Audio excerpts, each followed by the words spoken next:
You ever wonder how a broken soldier, a haunted dog, and a girl with a harmonica could rewrite a story the world tried to erase? This one starts not with heroes, but with scars, silence, and something worth saving. So, before we begin, take a breath. And if this kind of story speaks to your heart, gently tap, like, hit subscribe, and stay with us till the end. Because what you're about to hear isn't just a rescue, it's a redemption. The summer heat in Birmingham, Alabama was a weary kind of heat one that didn't blaze but clung to everything like a forgotten sorrow. It was late afternoon, and the sky above the city was streaked with muted orange, the sun hiding behind a veil of gray haze as if reluctant to look down upon the world below. A breeze, thick with the scent of rusted metal and overgrown grass, rustled the tired curtains of a small wooden house on the city's southern edge, a place that seemed suspended between memory and neglect. This house, worn and slanted with time, belonged to Malik Thompson, a man whose presence was as heavy as the silence that filled his rooms. Malik was in his early 50s, African-American, tall but hunched from years of burden rather than age. His face, carved by deep lines, bore the expression of someone who had spent too long watching life from the sidelines. His hands were calloused from decades of labor, but it was his eyes, dark, sunken, and wide, that spoke the most. They didn't dart or flinch. They observed silently, as though always calculating what might be taken next. Malik wasn't a veteran in uniform, but he had served behind the lines, training military dogs for field operations. He had known danger intimately, not as a soldier with a rifle, but as the man who whispered commands to animals running toward explosions. He had not fired weapons, but he had cleaned wounds, buried companions, and watched too many hopeful creatures return from war with shattered nerves and missing limbs. He didn't talk about those years, not because he had something to hide, but because no one had ever asked. The neighborhood had changed since his return 5 years ago. Crack houses turned into dollar stores, potholes deepened, churches closed. But Malik's house, nestled behind a rusted gate and a thicket of wild oleanders, stayed the same. It was once painted green, now flaking to reveal tired planks beneath. The porch sagged in the middle like a back giving out, and inside, the only sound was the faint hum of an oscillating fan and the occasional distant gunshot echoing through the evening. Malik sat at the kitchen table, a cracked ceramic mug in hand, not drinking from it but holding it like an anchor. The radio was off. The lights were dim. On the table lay an old, faded envelope addressed in blocky capital letters. To Malik. Open only if I don't come back. It had arrived 5 years ago. But tonight, for reasons he couldn't explain, Malik felt his fingers reach for it.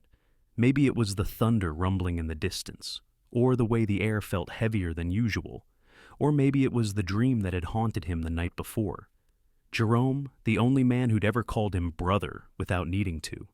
The dream had been too vivid, sand, barking, a scream, and then Jerome's voice whispering, "He still remembers." Jerome had been tall, broad-shouldered, with warm brown skin and a booming laugh that could fill a mess hall. He was fearless, loyal to a fault, and always wore his cap crooked like a joke only he understood. He and Malik had worked side by side at Fort Polk Malik training the dogs, Jerome deploying with them. They'd both fallen for the same waitress once, both gotten drunk under the same Louisiana moonlight, both buried their first dog on the same dusty morning. Jerome never made it home. When Malik finally opened the envelope, the paper inside was creased and yellowed, the ink slightly smudged by time or sweat. The handwriting was firm, direct. Malik, if you're reading this, I didn't make it. I don't want pity. I made peace with that the day I signed up. But I need to ask something that only you can do. Keep Shadow. He's not just a dog. He's the last good thing that came out of this madness. He knows more about us than anyone else ever will. And he won't survive the system without you. Don't let them bury him in paperwork or cages. Keep him safe. Keep him home. That's all I ask. Jerome. Malik held the letter to his chest and closed his eyes. The fan buzzed above him, casting slow-moving shadows on the peeling ceiling.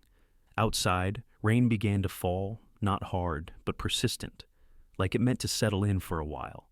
He stood up slowly, joints aching from age and memory, and walked barefoot to the back door. The overgrown backyard stretched toward the alley behind the police station.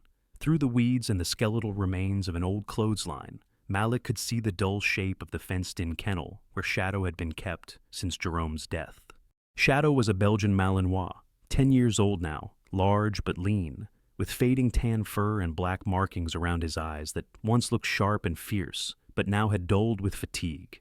His ears still stood at attention, his body still tensed like a coiled spring, but his back was slightly arched from age, and his left hind leg showed signs of past injury. Shadow was once considered one of the most reliable canines in the Southern Division, calm under gunfire, silent during searches, vicious on command. But now he was just property pending reassignment, according to the city's database. He had been there for months, pacing behind the chain-link fence. Neighbors had complained about his howling at night. Kids tossed stones through the wire. No one visited, except Malik. Every evening, without fail, Malik would sit at the edge of his garden, separated by that old fence, and watch Shadow. Sometimes he would speak. Most nights he would say nothing, but Shadow always knew when he was there. The dog would stop pacing and sit still, head tilted slightly, ears twitching at the familiar presence. That night, as the rain picked up and thunder rolled closer, Malik stepped out onto the porch and walked to the back fence. He leaned his elbows on the rotting wood and looked through the mist at Shadow's enclosure. The dog was there, sitting exactly as before, still, alert, unmoving. "I got your letter, Rome," Malik whispered, not expecting a response. But, as if on cue, Shadow stood up and walked slowly to the edge of the cage. He didn't bark. He didn't whine. He just pressed his snout to the bars and stared. That gaze was different tonight. Not just recognition, but insistence.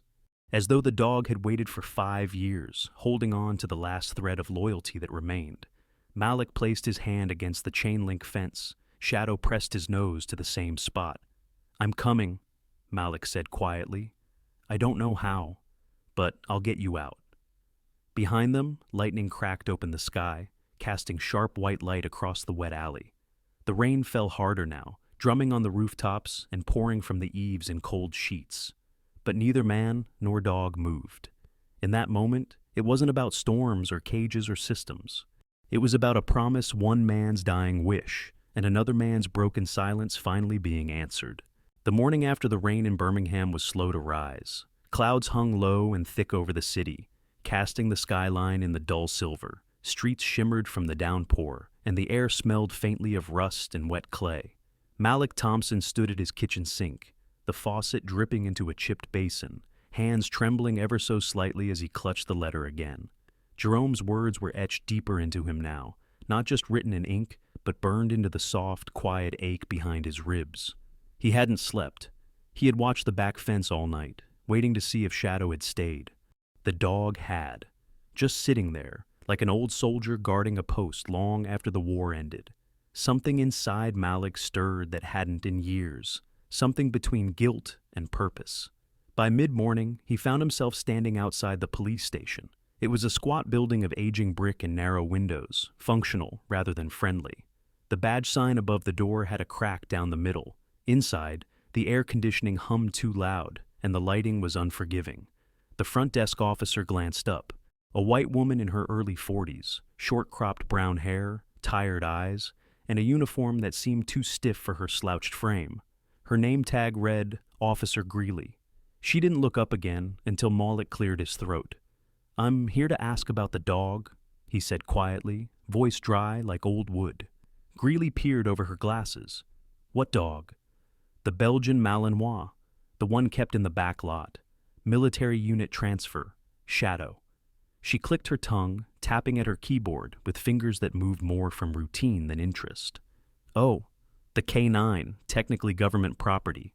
He's flagged for reassignment or disposal, depending on the board." "Disposal?" Malik asked, voice tightening. "It's protocol," she shrugged, tone flat. "If no handler claims him within 12 months and he's not fit for retraining, you know." "I trained him," Malik said, his voice low but steady. "He knows me, and I'd like to request custody." Greeley looked at him, really looked at him now, and something in her expression shifted. Her eyes softened, but only slightly. "Look," she said, lowering her voice. "You're not the first to ask. Had a few bidders from private security firms. One guy even wanted to turn him into a protection mascot for a gated community upstate. You're saying you were his handler? No, Malik said, shaking his head. I wasn't his handler. I trained him when he was just a pup. My best friend handled him in the field. He didn't make it. Shadow came back alone. Greeley didn't ask more. Something in her had heard enough. She scribbled a note on a yellow pad, tore it, and handed it over. You want to see him again? Talk to Lieutenant Harrow in K9 Logistics. His office is around back. Malik nodded and stepped back into the morning. The rear side of the station was quieter, lined with chain-link fencing and an old trailer converted into administrative offices. He knocked once, then twice. The door swung open, revealing Lieutenant Harrow, a stocky man in his late 50s, with sun-spotted skin, a buzz-cut gone gray, and a voice like gravel wrapped in sarcasm. Harrow squinted at Malik. You're here about the dog? Yes. Well, he said, stepping aside. Come on in then. The trailer smelled of paper and coffee that had burned one too many hours. Harrow gestured to a plastic chair and sat down behind a desk stacked with paperwork. I'll be blunt, he said. The dog's broken, doesn't respond to new handlers, barely eats. He hasn't barked in weeks, just sits there staring at the gate. Most dogs move on. This one doesn't. That's because he's waiting, Malik said. Waiting for what? For me. Harrow grunted, unconvinced. And you think you can just take him? I don't want to buy him. I want to take care of him. Harrow laced his fingers. Problem is, he's on the list for the summer auction. Fairgrounds, 2 weeks. All surplus animals go up for bidding cheap, but legal. You want him? That's your shot. Otherwise, he's out of our hands. Malik rose slowly, jaw clenched. Thanks for your time. Before Harrow could say more, Malik was out the door, already planning. 2 weeks. He had 2 weeks to save a dog that didn't know how to give up. That night, he returned to the back fence. Shadow was there again, sitting like a sentinel. The storm had left the ground muddy, and Malik's boots sank as he approached. This time, he brought something more than words, an old, frayed tug toy, patched up with duct tape and frayed rope. Shadow's eyes flicked to it, then back to Malik. You remember this? Malik said, voice quieter now, the kind used for lullabies and ghosts. We used to play with this after your drills. Jerome would laugh, say you were more kid than soldier. Shadow remained still for a long moment. Then slowly he rose, walked toward the fence, and pressed his snout against the mesh. Malik knelt, letting their touch meet through the steel. Behind them, the street lamps hummed. A soft wind carried the smell of diesel and honeysuckle. Somewhere in the distance, a child's laugh echoed, followed by the deep rumble of a city bus. I'm not gonna let them sell you, Malik whispered. We're getting you out of here. That's a promise. At that moment, from deep in Shadow's chest, came a sound Malik hadn't heard in years. Not a whimper, not a bark, but a low, steady growl, the kind that meant alertness, recognition, connection. The dog remembered. The morning of the county fair arrived with skies painted in watercolor gray and streaks of pale sunlight breaking through reluctant clouds. In Birmingham's southern district, the fairgrounds had awakened early. Banners flapped in the breeze, the scent of kettle corn, fried dough, and damp grass filled the air, and laughter from children already clung to the tents like morning dew. Among the painted booths and makeshift rides stood the old auction barn, tucked away at the far end of the field behind the livestock pens. Unlike the carousel or the lemonade stand, the barn held no charm, just a sagging roof, flaking red paint, and a door marked with a cardboard sign, in marker. Retired K9 Auction, 10 a.m. Malik stood at the edge of the gravel lot, the collar of his worn brown coat turned up against the wind. His boots, scuffed and heavy, carried him toward the barn like a man moving through sandbags, slow, weighted with quiet urgency. In his right hand, he held a glass jar wrapped in a cloth, the same one that had sat on his mantel for years, labeled in faint pen, "For later." Inside were coins, bills, and a silver dollar from 1973, his entire savings. He walked past families with strollers, young couples holding corn dogs, teens taking selfies in front of hay bales. No one noticed him. He was just another silhouette in the crowd. But as he neared the auction barn, the world seemed to hush around him. Inside, the barn smelled of wood shavings, cold metal, and faint ammonia.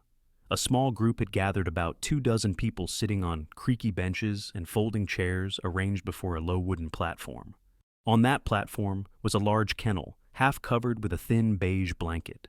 Inside sat Shadow. The Belgian Malinois looked older under the harsh indoor lights. His fur, once vibrant and dense, was dulled by time and neglect.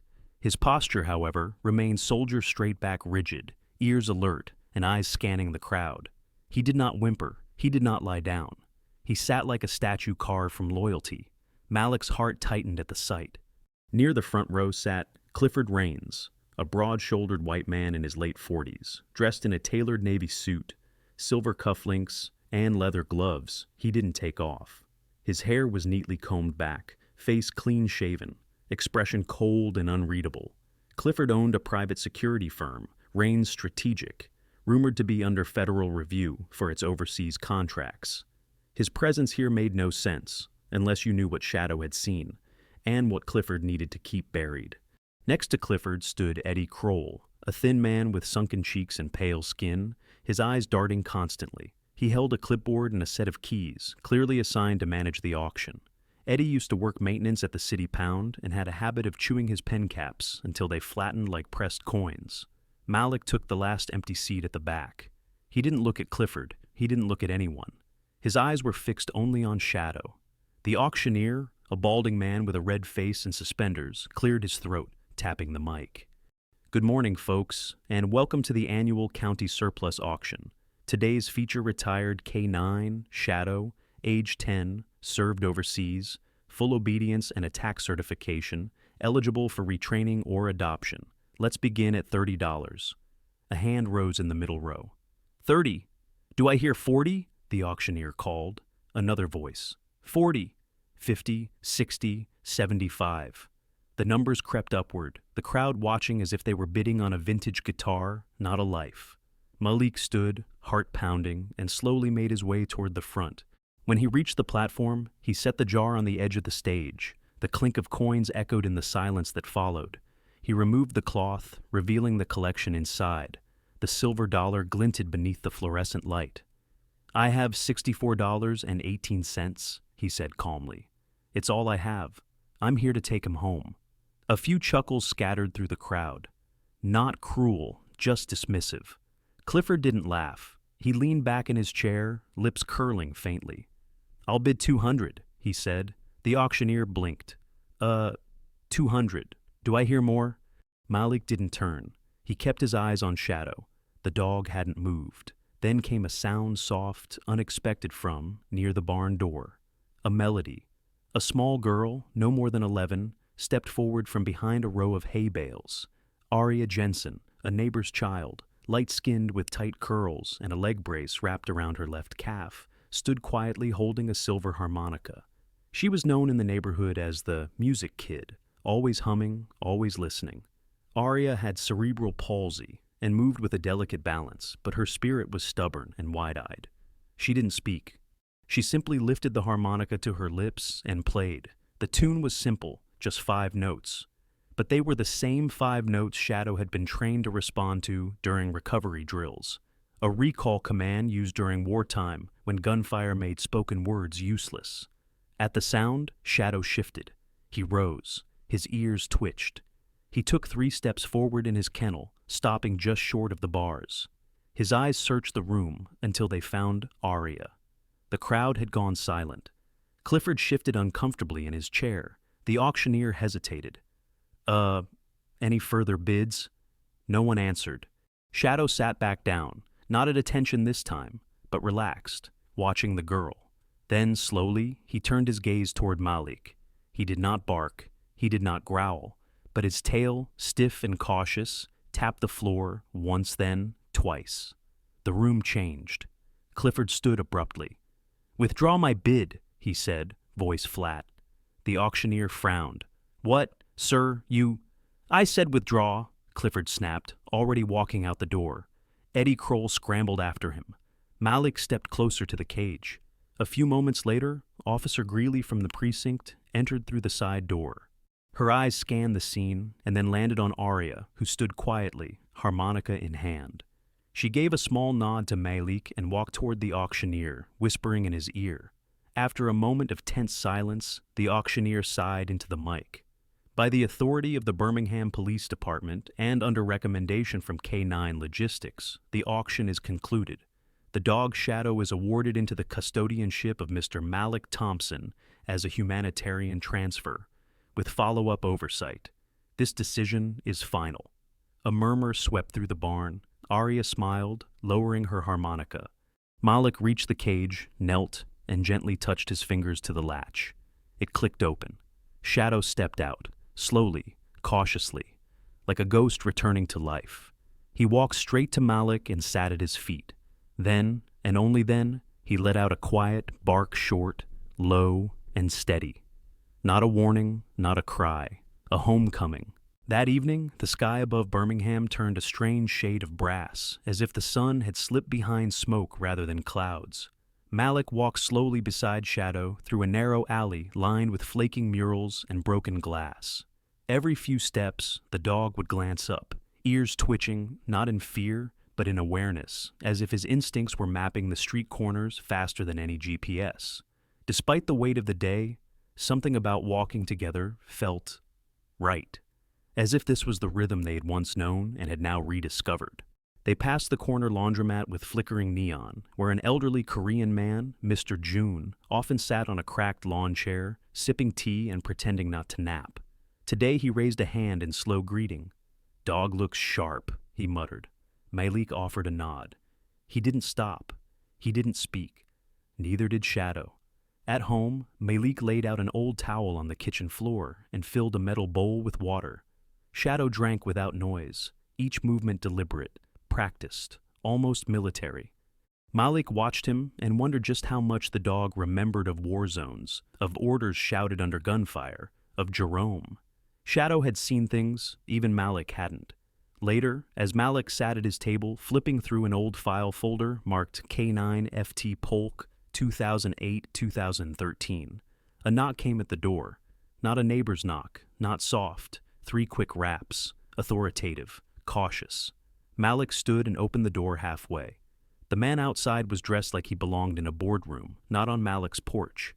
He was African American, around 40, with a closely shaved head, narrow eyes behind gold-rimmed glasses, and a clean tan trench coat over a navy sweater. His leather shoes gleamed despite the dirt lot. His posture was upright, and his speech came smooth like polished glass.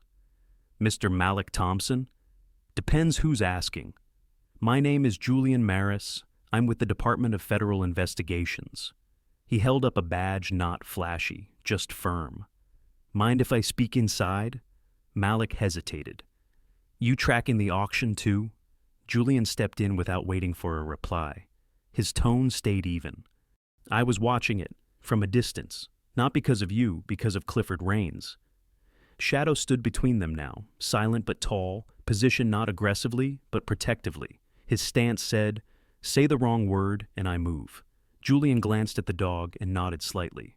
Impressive posture, still tuned. Malik didn't offer a seat. "You want something?" Julian stepped around the coffee table and pulled a folder from inside his coat. "We've been tracking Clifford's operations for over a year. Overseas contracts, chemical experimentation, civilian casualties buried in red tape. The dog Shadow is likely one of the few surviving assets that can't be coerced, bribed, or manipulated. What he remembers, what he's been exposed to, could break a lot of silences." Malik narrowed his eyes. "He's a dog. He's a witness," Julian said. A silence fell between them. Outside, the first crickets began their evening songs. Julian leaned forward. "Here's what I'm offering, a protection directive. Shadow stays with you, but if anything strange happens, surveillance, intimidation, sudden interest from Rains or his affiliates, you call me, immediately." "You think he'll come back?" Julian's smile was grim. "Clifford doesn't lose. He reclaims, quietly." Shadow let out a low growl. "Just once." Julian straightened. "That dog remembers something, Malik. If you dig too deep, it might remember more than you're ready for." With that, he handed Malik a small black card. No number, just a symbol.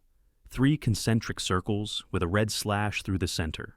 When Malik looked up, Julian was already halfway down the street, his coat catching the wind like a cloak. That night, sleep didn't come easy. Malik sat in his armchair, shadow lying near the door like a statue carved of dusk. A storm brewed beyond the city, faint lightning tracing the clouds.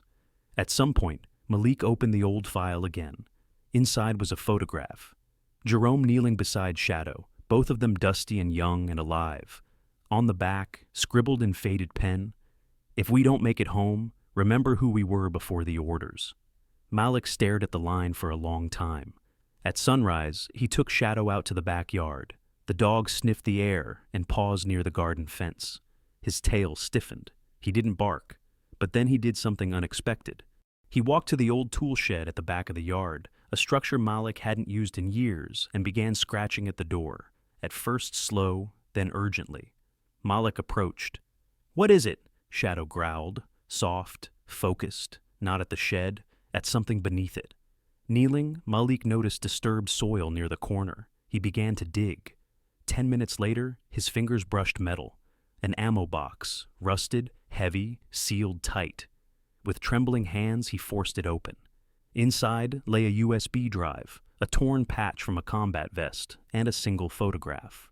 Jerome, Clifford Rains, and a group of unidentified men standing in front of a warehouse with signs in a foreign language. All smiling, all alive. Malik stared at the image. Shadow whined behind him, quiet and shaken. "What the hell were you into, Rome?" The morning broke in Birmingham with a brittle chill. Frost clung to the windows of Malik's small kitchen like forgotten breath, and the sky outside carried the color of wet cement. Malik stood at the counter, fingers wrapped tightly around a chipped mug of black coffee, staring at the rusted ammo box now resting on his table. Shadow lay a few feet away, his body still, eyes alert. The photo from the box sat beside the mug, Clifford Rains, Jerome, and 4 others, all standing in front of a worn warehouse with Arabic signs and a banner that read, "Phoenix Unit, Facility 9. Malik had barely slept. His mind had spiraled into old corridors of memory, bits of conversations, deployment logs, suspicions that once seemed like paranoia, but now felt like warnings. He picked up the USB and turned it in his hand. It bore no label, only a scratch across the plastic shaped like a double chevron, 2 arrows pointing downward. He slid it into the old laptop on the corner desk, the machine wheezing to life. The screen flickered, then showed a single folder titled Sable Witness. When he opened it, the screen filled with video files, coded reports, and one encrypted document labeled Red Echo. He clicked the first video. The footage was grainy night vision green. A group of soldiers moved through a narrow alley. A dog Shadow led the way. A voice crackled through the audio. "Target building 2 clicks ahead. Asset Shadow on lead." Gunfire erupted. Screams. Smoke. The camera shifted, showing men in civilian clothing being pushed into a truck. Then came a voice Malik hadn't heard in years, Jerome's. "We weren't briefed on civilians. Why are we extracting non-combatants?" Then Clifford's voice. "Orders changed. Don't think, just follow." The video ended. Malik sat back, bile rising in his throat. Shadow shifted beside him, ears pressed back. Just then, his phone buzzed. Unknown number. Hesitating, Malik answered. A woman's voice firm, older, with a subtle southern drawl. "Mr. Thompson, I believe we need to speak. My name is Dr. Eleanor Voss. I was once attached to Project Sable under contract. What you found belongs in safer hands. Yours aren't safe anymore." Malik stood still. "How did you get this number?" "The same way your address was found last night by men in a black van. You have 1 hour. Meet me at the old train yard, Depot 4. Come alone." The line went dead. Malik cursed under his breath. Shadow stood up without command, sensing the shift. Malik grabbed the USB, slid it into his coat pocket, and locked the door behind him. The train yard sat on the city's eastern fringe, forgotten, overgrown, and fenced in with rusted steel and vines. Depot 4 was the oldest structure, a brick and iron hangar with shattered glass windows and graffiti covering its walls. Malik stepped inside carefully, hand near the small pistol tucked into his waistband. At the far end of the depot stood Dr. Eleanor Voss, a woman in her late 60s, with short silver hair, a tall frame, and a dark wool coat belted tight around her. Her eyes were sharp, the kind of eyes that had once stared down classified documents and never blinked. She held a cigarette but didn't smoke it, just turned it between her fingers like a relic. "Mr. Thompson," she said without smiling, "you weren't supposed to find that box." "Shadow did," Malik replied. "Maybe you should be talking to him." Her eyes flicked to the dog, who stood silently behind him, staring like stone. "Project Sable," she began, voice low, "was initiated under the guise of advanced sensory augmentation for military canines. But Clifford used it to hide something else, a delivery system. The dogs were exposed to trace neurological compounds. When deployed near the target, they'd trigger a chain response. Biological contagious. Controlled. Malik's jaw clenched. "You're saying Shadow was turned into a walking weapon? Not just him, but yes." He took a step closer. "And Jerome?" She looked away, then nodded once. "He found out, tried to blow the whistle. Clifford staged a botched mission. Jerome never made it out. Shadow was marked for destruction, but rerouted. I think someone saved him quietly. That's why he was in Birmingham forgotten, but not erased." Malik's hands shook. "Why contact me now?" "Because the files you unlocked triggered a failsafe. Clifford will come looking, and he won't come alone. He needs the dog and that USB. "Then help me," Malik said. Dr. Voss handed him a small package, a second USB and a folded piece of paper with coordinates.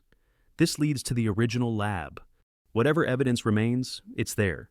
But don't go alone. You'll need someone who remembers. Someone like Shadow." A sharp sound cracked outside. Tires. Boots on gravel. "They've found us," she whispered. "Run!"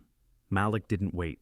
He and Shadow darted out through the back door as black vans rolled into the depot yard. He heard shouting, glass breaking, a shot. Then silence. They didn't look back. The stolen morning light filtered through the cracked windshield of an old Ford Bronco as it rumbled along a half-forgotten road outside Birmingham, heading north toward the Appalachian foothills. Malik's hands gripped the steering wheel tighter than necessary. The GPS on his burner phone was muted, guiding them only by map and memory. Shadow sat upright in the passenger seat, his thick coat dusted with dried leaves and faint streaks of dirt from the depot escape. His eyes never blinked long, constantly scanning the trees they passed. He didn't fidget. He didn't sleep. He guarded. They stopped briefly at an abandoned gas station, rusty pumps, broken sign, faded graffiti that read, "You are being watched." Malik refilled a canister from a hidden underground tank he remembered from his scavenging days, and Shadow drank from the cracked concrete trough beside the building. Malik hadn't said much since they fled. The silence wasn't heavy. It was focused, like both of them were bracing for a test they hadn't studied for. Around noon, they reached a weather-beaten house tucked into the mountains, part cabin, part bunker, belonging to Franklin Bunk Harris, a retired military analyst who once worked black site logistics in Syria. Bunk was a stocky white man in his late 50s with a thick white beard, a flat nose like it had been broken and never fixed, and a cigarette permanently stuck between two yellowed fingers. He wore a flannel shirt with the sleeves ripped off and a pistol strapped to his thigh like a sixth sense. Bunk opened the door before Malik could knock, scowling. "I told you I was done. I don't do ghosts anymore." Malik raised the photograph, the one of Clifford, Jerome, and the mystery men. "Then you should have stayed dead, Bunk, because this ghost is knocking." Bunk cursed under his breath and stepped aside. "You bringing the dog in too?" Malik didn't answer. Shadow walked past him without hesitation. The cabin was cluttered with maps, newspapers, and a wall of vintage radio equipment. A wood stove burned low in the corner, the only source of heat. Malik sat across from Bunk at the battered kitchen table, while Shadow lay at his feet. "I need names," Malik said. "Faces." That warehouse, they called it Facility 9. Jerome was on the mission. He died because he knew. Bunk poured coffee into a chipped steel mug and slid it across the table. They didn't call it Facility 9. They called it the Ark. It wasn't just storage. It was where they tested the compatibility dogs mostly, but eventually kids too. Orphans, undocumented refugees, ones no one would miss. Malik flinched. "You're lying." Bunk shook his head. "I wish I was. Clifford's team ran it off the books, funded by private contracts. The dogs were sensors. The kids, receptors. They wanted to see how far memory could be transferred across species. Shadow, he survived because he broke the conditioning. He remembered, and he resisted. Malik glanced at Shadow. The dog was watching Bunk now. Something in his stare had changed. Recognition tinged with grief. "What do they want from him now?" Malik asked. "Evidence," Bunk said. "The original command trigger is still in his cortex. It's embedded in the amygdala, where fear lives. That USB you got, it's just data. But Shadow is proof, the only living proof that Project Sable happened. That's why they'll keep coming." Malik stood. "Then I need to end it." "You can't," Bunk said flatly. "You're already dead to them. But if you want to go loud, there's one way." He pulled a metal box from under the sink. Inside was a field transmitter, dusty but functional. "This frequency reaches a network of whistleblowers' independent media, rogue veterans, ex-agents. One upload and your story goes global." Malik hesitated. "And if I do this? They'll come for you, burn your name, your house, everyone connected to you. This is the kind of truth that has a body count." Malik looked down at Shadow. The dog had quietly moved closer to him, placing a paw on his boot. Not pressure, just contact. "I've already lost too much," Malik whispered. "If I run, I lose him too. I won't do that again." Bunk lit another cigarette, sighing. "Then you need a voice, someone who still matters." He walked to a locked cabinet and opened it, pulling out a contact sheet of military files. He slid it across the table. Malik scanned the names until one caught his eye. Sarah Delacroix, now a congresswoman representing southern Alabama. She was once Jerome's squad medic. Short, athletic build, Latina, known for her sharp tongue and fierce ethics. After Jerome's death, she left the army and built a career exposing defense corruption until she stopped suddenly 5 years ago. No reason ever given. "She knows something," Malik said. "She knows everything," Bunk confirmed. "But she won't talk, not unless you give her a reason." Malik stood. "Where is she?" "Montgomery. She speaks at a veteran's benefit in 2 days. But, Malik, if you go public with her, there's no coming back." Malik didn't flinch. "Then I better bring something they can't deny." They left just before dusk. As Malik drove toward Montgomery, Shadow rested his head against the window, eyes heavy but never closed. For the first time in days, Malik allowed himself a breath, not of peace, but of purpose. The highway stretched ahead like a silver ribbon slicing through a sea of pine and cypress, the trees swaying under the gray-blue canopy of an approaching storm. Malik drove with the windows cracked slightly, letting in the cool Georgia air as they neared the Alabama state line. The weight of the truth pressed against his chest like a loaded vest. Beside him, Shadow sat in calm silence, head resting on the seat, though his eyes remained half open, surveying each vehicle they passed. There was always something about the way Shadow listened, not just with his ears, but with his entire body, that made Malik feel like the dog already knew what lay ahead. By the time they reached Montgomery, the clouds had gathered thick and low. Malik parked 2 blocks from the Veterans Benefit event, which was being held inside an old courthouse-turned-community center. The building stood tall and weathered, its sandstone facade marred by years of protests and speeches, its windows lined with flags faded by sun and rain. Outside, volunteers handed out pamphlets and lapel ribbons. Inside, a sea of gray-haired veterans and families in denim jackets and Sunday dresses filled the pew-like seats. Sarah Delacroix was not what Malik expected. She stood on the modest stage, speaking with a voice that struck like a bell clear, sharp but not cold. She was in her early 50s, medium height, with olive skin and a thick braid of salt and pepper hair coiled low at her neck. Her eyes were dark and unflinching. She wore a plain black dress beneath a cream-colored military blazer, the medals long since removed, but the stiffness of service still visible in every gesture. Her posture was precise, her gaze fierce, yet her words were measured like poetry forged in battle. "I served with men who bled for truth," she said to the crowd, "but truth was the first casualty we buried." Malik waited until the applause died down, then approached quietly with Shadow at his side. Several attendees noticed the dog and instinctively moved back, though Shadow gave no sign of aggression. Sarah's eyes met Malik's as he neared the foot of the stage. She paused mid-sentence. Her hand slowly covered her mouth. "Jerome's dog," she whispered. Malik gave a small nod. "He remembers you." She stepped down from the stage, heels clicking against the tile, stopping a few feet in front of him. Shadow stood still.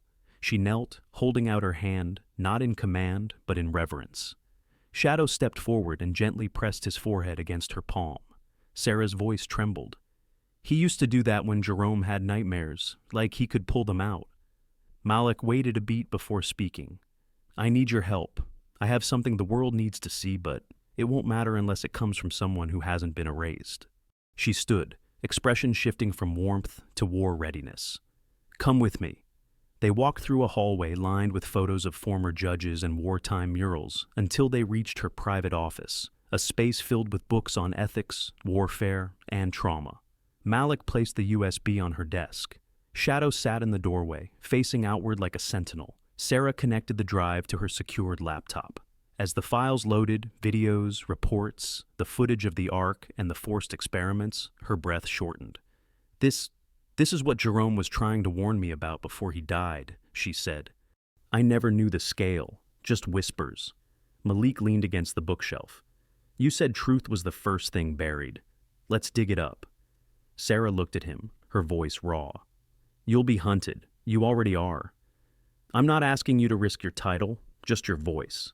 She gave a bitter laugh. My title means nothing if I don't use it now.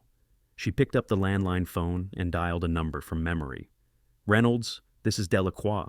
I'm invoking Emergency Congressional Clause 12A. I need an anonymous whistleblower hearing scheduled within 24 hours. Private session. Yes.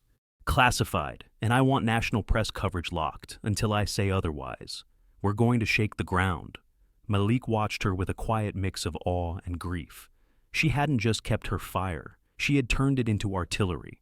Later that night, they moved into a safe house Sarah had arranged through old contacts. It was a red brick duplex on the city's edge, partially hidden by magnolia trees and overgrown ivy. Inside was clean but sparse 2 cots, canned food, and a shortwave radio. Over dinner soup and stale crackers, they sat in silence. Sarah broke it. You know, Jerome used to talk about adopting kids. After his last tour, said he wanted a loud house, said he was tired of quiet. Malik smiled faintly. He was the loud one. Sarah nodded. He believed in saving what was broken. As rain began tapping against the windows, Malik turned to Shadow, who was curled by the door, snoring gently. He's more than a witness, Malik said softly. He's the only reason I didn't break. Sarah raised her cup in a silent toast. To the ones who carry what we can't. That night, Malik dreamed of deserts of camouflage ghosts and dogs barking at unseen walls. But this time, when he awoke, Shadow was beside him, watching, waiting, like he always had. The courthouse buzzed like a hornet's nest on the morning of the hearing. A light fog clung to Montgomery's streets, softening the sharp angles of the buildings as if the city itself were holding its breath. Inside a chamber marked closed session, the air was taut with a quiet storm of secrets long buried. At the center of it sat Malik, shoulders squared, suit borrowed, eyes sharpened by purpose. Sarah Delacroix stood beside him, her congressional badge clipped neatly to her lapel, and Shadow lay on the floor between them, unmoving but alert, like a sentinel carved from loyalty itself. Across the table, a panel of 5 Congress members, all in dark suits and muted ties, shifted in their seats with the quiet discomfort of men and women, about to hear something they could never unhear. Among them was Senator Elijah Grant, an imposing black man in his 60s, known for his clipped speech and long-standing reputation for moral rigidity. He glanced at Shadow once, then returned his gaze to Malik. Mr. Thompson, you understand this hearing is off the record until a formal vote is held. I do, Malik replied, his voice steady. But the blood isn't off the record, sir. And neither are the scars. Sarah tapped a remote. The screen lit up with footage. Facility 9, night missions, shadow guiding soldiers, and finally the scene of Jerome confronting Clifford Rains. Whispers rippled through the room. One congresswoman covered her mouth. Another adjusted his tie 3 times in 30 seconds. Then came the footage from the flash drive Malik hadn't shown Sarah until the night before, files decrypted only days prior. Children, barefoot, blindfolded. Standing in rows beside dogs outfitted with neural caps. Scientists taking notes behind one-way glass. The room fell into a stunned silence, broken only by a soft growl from Shadow, as one of the children in the video collapsed. "I knew Jerome," Senator Grant said quietly. "He was my godson's captain. I never knew how he died. Until now." Sarah leaned in. "Then do something about it." It took just under 2 hours. When the doors opened, Malik and Sarah walked out first. Cameras waited across the street, a wall of lenses and hungry microphones, but Sarah raised a hand. Not yet.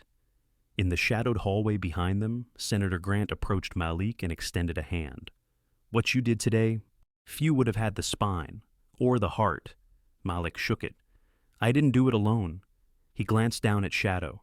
2 months later, under a sun that bathed Alabama in golden light, the newly constructed Shadow Haven Center for Rehabilitation and Service Dogs opened its doors just outside Birmingham. Built on the foundations of a long-abandoned police K-9 facility, the center was a red brick sanctuary surrounded by open fields and trails. The mission was simple: to train, rehabilitate, and rehome retired or rescued service dogs with trauma histories, dogs like Shadow, who had carried too much in silence. The ribbon-cutting ceremony drew crowds of veterans, families, children, and journalists. Malik, no longer hollow-cheeked but visibly changed by the journey, stood at the podium in a navy button-up shirt and tan slacks. His speech was short but weighted. "This center isn't just for dogs. It's for anyone who was told their pain didn't matter. It does, and it always will." Sarah stood beside him, her cream blazer now adorned with a modest bronze pin in the shape of a paw. She'd taken a leave from Congress to help oversee operations. Occasionally, she was seen brushing dirt from her boots after walking trails with recovering dogs. When asked why, she simply said, "Some truths need tending." Among the volunteers was Aria Bennett, the young girl from Malik's neighborhood, the one who had played harmonica at the auction. Aria, now with a therapy vest of her own, helped socialize the dogs, her laughter often the first sound new arrivals responded to. Her father, Nathan Bennett, a tall, quiet black man with tired eyes and grease-stained hands, now worked maintenance at the center. "This place gave my daughter her light back," he told a reporter once. "I'll keep the lights on for it in return." Shadow had his own Space Room Era 1 facing the garden. His days were slower now, filled with naps under the sun, occasional walks through the trail, and visits from school children. He no longer barked in his sleep, no longer flinched at sudden noises. But one thing never changed. He still sat beside Malik every evening under the same old porch light, watching the wind move through the grass like time itself, exhaling. One evening, weeks after the opening, Malik received a package with no return address. Inside was a single Polaroid, grainy, faded. It showed a young Jerome, smiling, Shadow at his side. On the back was a single line in handwriting Malik knew instantly. "Some bonds never die, they just wait." Malik closed his eyes and smiled. And so, in the quiet hum of summer nights, beneath a sky bruised with memory and healing, Shadow Haven stood, a monument not to war, but to the warriors who had survived it. Some walked on 2 legs, some on 4, but all, at last, were home. In a world that often forgets the wounded, whether they walk on 2 legs or 4, this story reminds us that healing doesn't always come loud. Sometimes it arrives in silence, in loyalty, and in the quiet miracle of being seen. Shadow was just a dog, Malik just a man. But through grace, courage, and a bit of divine timing, they found not only justice but home. Maybe you've felt forgotten too. Maybe you carry memories that ache like old wounds. But remember, God's timing is never late, and His miracles often wear fur, scars, or a second chance. If this story touched your heart, please share it with someone who needs hope today. Leave a comment, hit subscribe, and may the Lord bless and protect everyone watching. And if you believe in the power of redemption, type Amen below. Let's light up the comments with faith.